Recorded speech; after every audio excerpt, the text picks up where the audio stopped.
Tzu Chi collaborates with the Hualien County Government to reconstruct a new school for Sanmin Junior High School.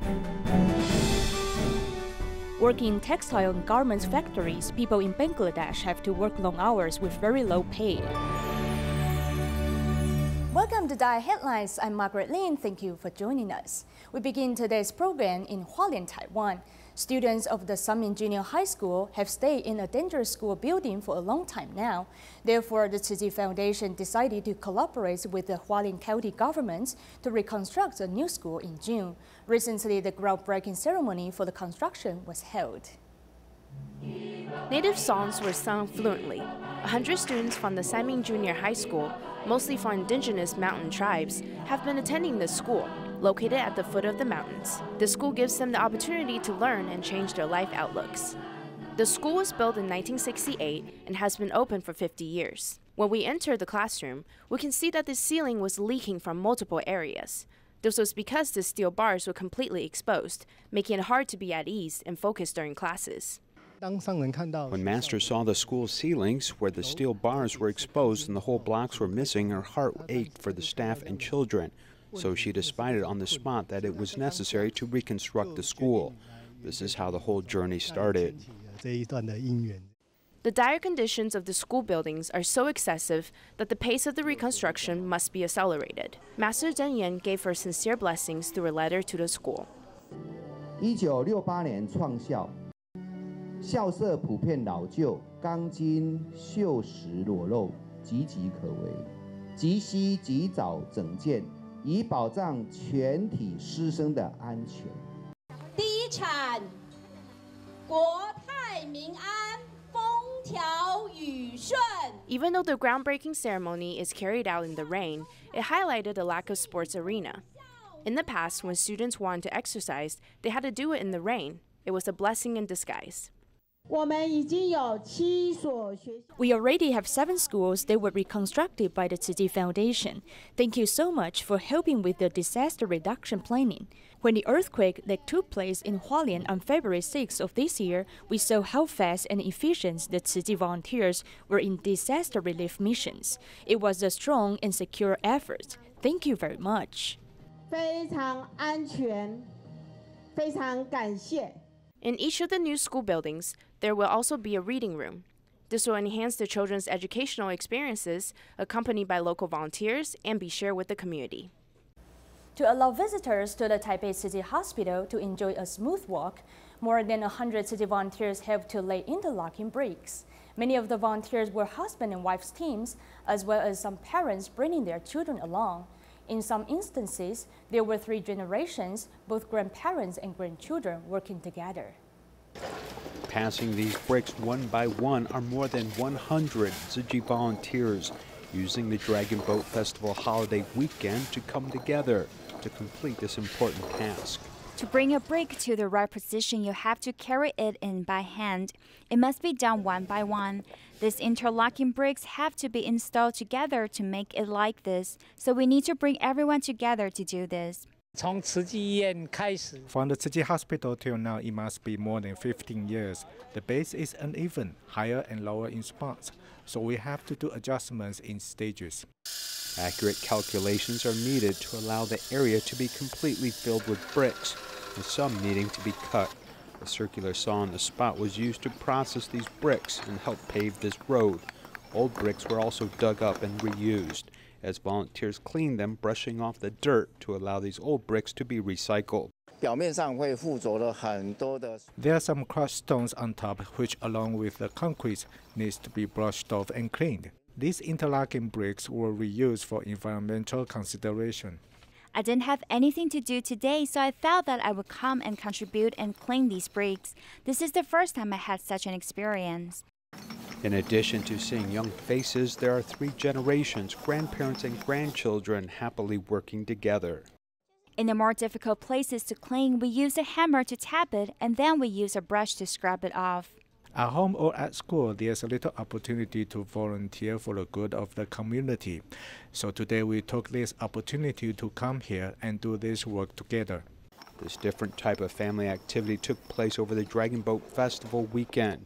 bringing many volunteers together to provide a safe and comfortable route for all hospital visitors. In the Philippines, a woman named Lenny had thyroid neoplasm on her neck and was in need of medical assistance. Thanks to the help of a Buddhist monk who had been raising funds for the impoverished since 2.5 years ago, she was able to undergo a successful surgery in Manila and continue to receive help from Tzu Chi. As soon as she's released from the hospital, Lenny and Tzu Chi volunteers announced the good news through a video chat on Facebook. The huge mass has already gone. Lenny's life was dark before Rakita came into her life. The Buddhist monk Rakita had been fundraising for the impoverished in Palawan in the Philippines by collecting donations. When he saw Lenny's picture on Facebook, he sent a message instantly and raised about $375 in transportation fees for her to go to Manila for a surgery. Although we've never met and have only interacted on Facebook, he sent my pictures to his friends to fundraise for me. I was touched that even if they don't know me personally, they still donated to me. At the same time, he also asked Tzu Chi for medical assistance. Volunteers have found that Lenny's living condition is poor, hence they applied for a handicapped car for her in advance.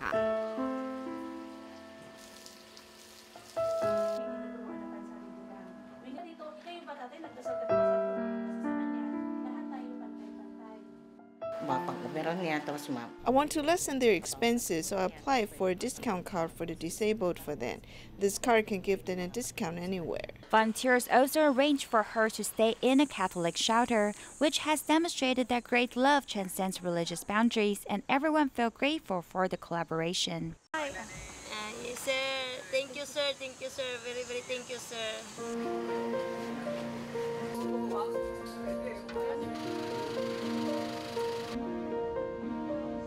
On the day of their surgery, Tzu Chi volunteers accompanied her from the beginning to the end of the procedure. They hope both the patient and her family can feel relief. Len is grateful for all the angels she has encountered on the journey. I can never forget their love for the rest of my life. God has given me a second life, and I deeply appreciate it. The surgery was very successful, and now she can take care of her 7 children with her husband back to her hometown. Lenny has vowed to return the favor to more people in need as her life goal. Turning our camera back to Taiwan, Tzu Chi volunteers in Taoyuan began to conduct their monthly care visits to the Taipei prison since May this year. On their most recent visits to the prison, a Tzu Chi volunteer and a volunteer in training, who are both former inmates, share their personal experiences, hoping to encourage the inmates to rewrite their life script. Tzu Chi volunteers have brought familiar indigenous songs warming the atmosphere of the Taipei prison.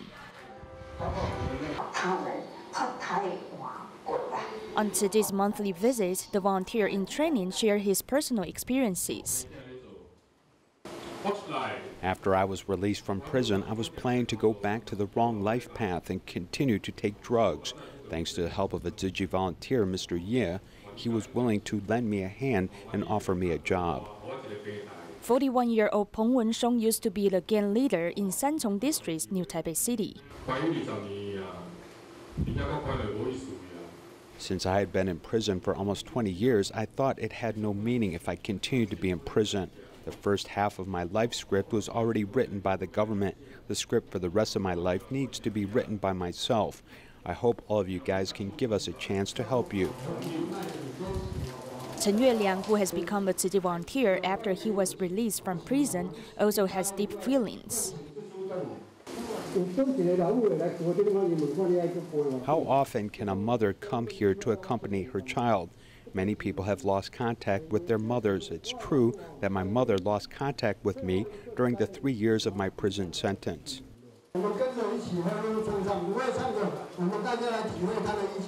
Through the song, Chen Yueliang leads the inmates to feel how much love their mothers have given them.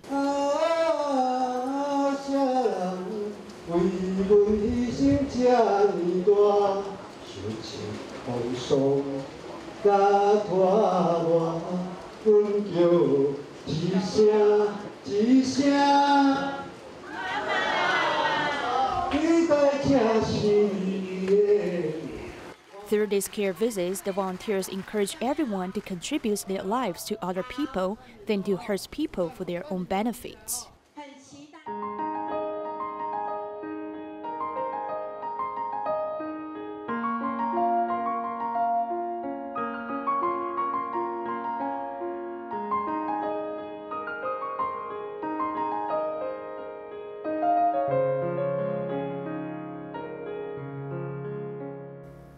In recent years, apparel companies around the world have introduced the concept of fast fashion to encourage more consumption.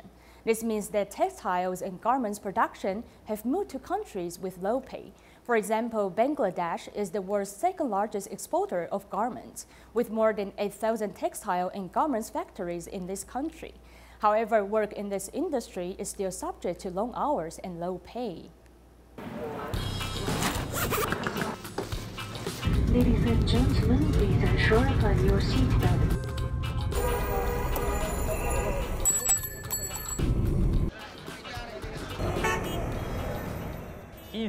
Today, our journey to a remote country sees us in a traditional market in the city.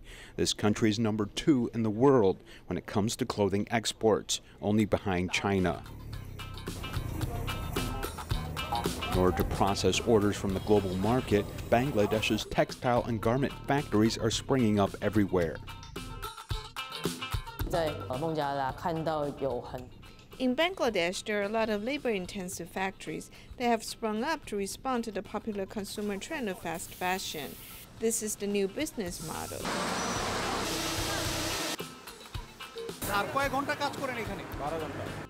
These textile factories don't stop productions. One shift is 12 hours, and to run for 24 hours, we need 2 shifts. Workers do a typical 8-hour shift each day and then do 4 hours of overtime. Although the local government stipulates that overtime pay is 2 times normal pay, this is usually not the case. The overtime pay is now really 2 times. This is because the worker's salary is divided into 2 parts by the employer. One part, about 60%, is their real basic salary, and in fact the other part is their overtime. In reality, it is only about 1.2 times. These 5 Bangladeshi couples all work in the same textile factory.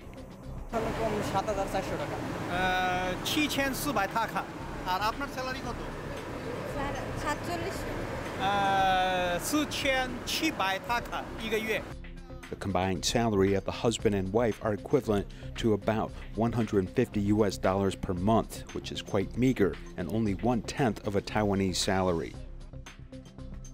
A research report shows that Bangladesh has the lowest average salary of factory workers in Asia, only 60% of the second lowest wage, which is Cambodia. Honestly speaking, sometimes after receiving their salaries, they spend it after just 2 weeks, and for the remaining weeks, they have to borrow money just to get through the month. The income from their labor is quite low, but there is a risk of occupational injury. When operating the textile machine, my finger got caught in the machine and I was injured. The boss did not pay me for this and I had to spend my own money to go to the hospital. Bangladesh workers do not have national health insurance, and there is no general insurance either. With more than 160 million people, Bangladesh has the highest population density in the world. With domestic industries not being well developed, the unemployment rate is very high. For this reason, in recent years, foreign textile and garment industries have entered the country. Zara, which has the largest market share of fashion in the world, has recently moved its manufacturing to low-paying developing countries such as Bangladesh, which accounts for 30% of total workers. Although local people have more employment opportunities, both employers and employees are not equal. Overseas Taiwanese businessmen in Bangladesh get 2 days off a week. However, employees of textile mills and garment factories face a different situation. This local garment factory asks their employees to work more than 12 hours a day and only get 1 day off a week.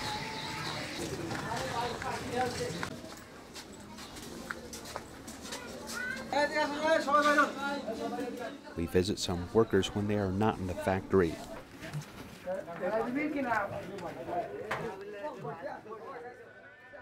walk through the muddy area with broken tiles, we finally get to where they stay. The factory did not provide a dormitory for us as we need to find another place to live. It's hard to stay here as sometimes there's no water or power. When the power goes out in the summer, it is really hot in here. This hot and humid place with no power, also leaking when it rains, is a small room that was originally rented to a single person. Khan couldn't even afford this rent, so he found 3 workers and shared the rent. This small space is crowded with laundry hanging. This room is made from corrugated sheet metal. It's less than 12 square meters, but there are 4 employees living here. Actually, outside this room, there are more than 20 other rooms just like this, as there are literally hundreds of textile mill workers living in a harsh environment.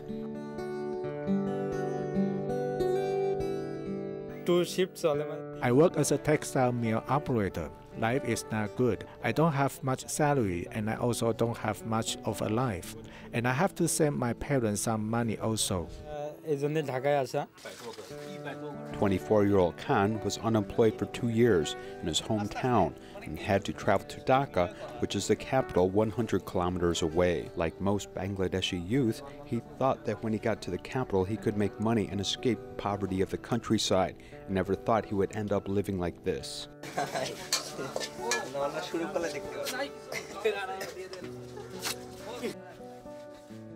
Taking turns cooking communally, workers spend little on themselves as they want to save money to help their families. Most people do not know how hard it is to make a piece of cloth, as this process actually consumes a lot of manpower.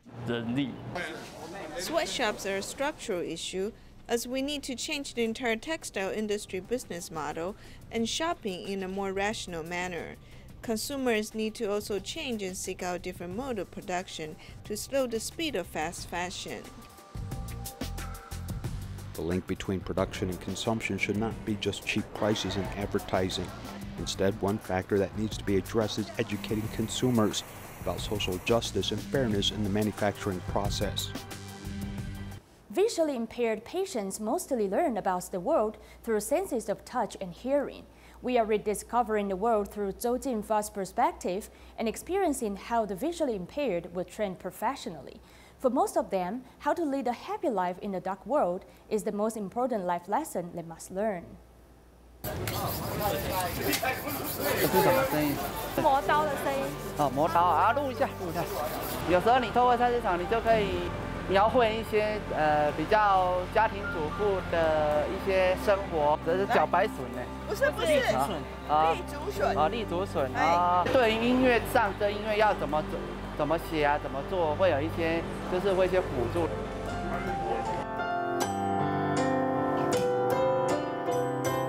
I will play the melody in my heart first and then add different chords accordingly. I always just play the notes directly because it takes a long time for us to write it down.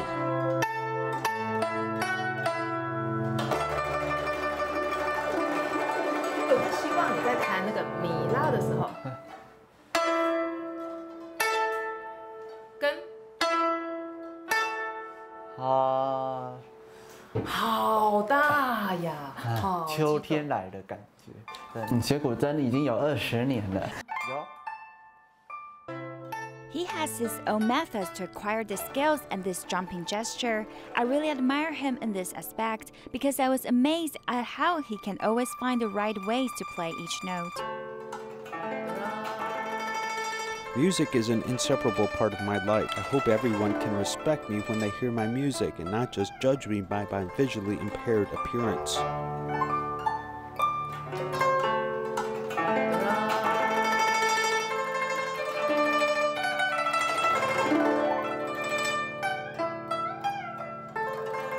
This is 生病的叶子。啊，生病的是这样 QQ 啊 ，QQ 点。好的，很棒啊，很棒。 There are many types of orientation and mobility training. Sometimes we train directly on the roads. Today is special because we are here to get familiar with plants.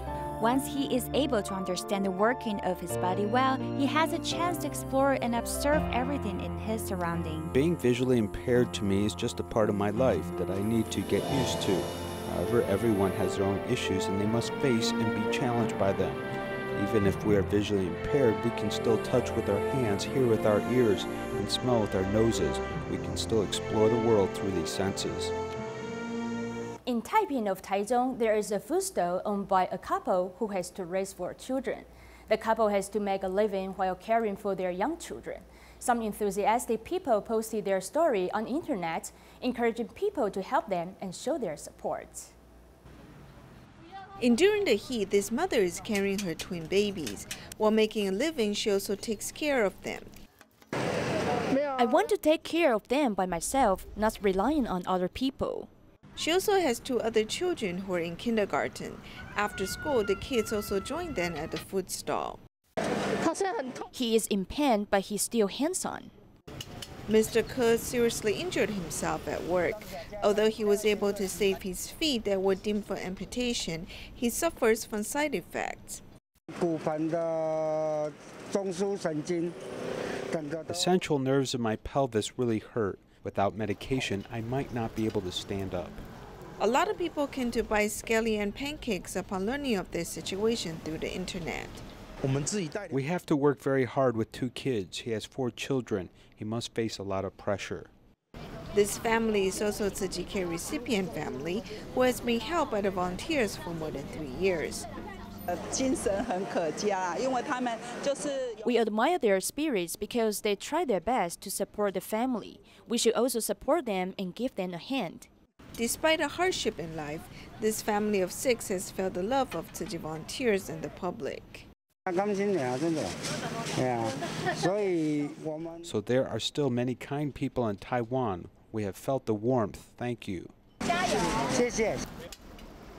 In the United States, the Tzu Chi New Jersey chapter started their scholarship program since 1999.